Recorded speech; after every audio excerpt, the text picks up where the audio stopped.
Oh, look at I got a cedar tree here in my back little area where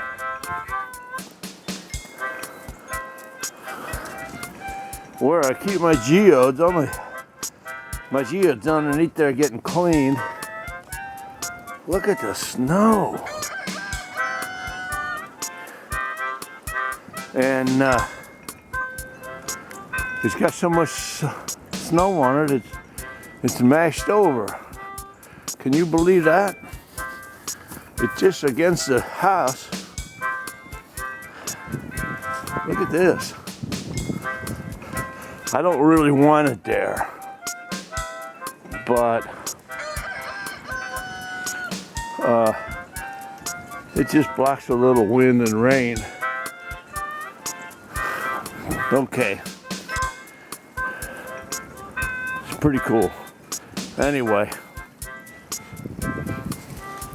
I thought I'd show you this tree bent all the way down. So what I did, I trimmed the whole top of it. It worked out pretty good. So hopefully it'll stand back up. Be Petro 062,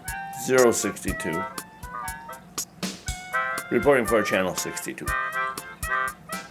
Channel 62. Channel 62.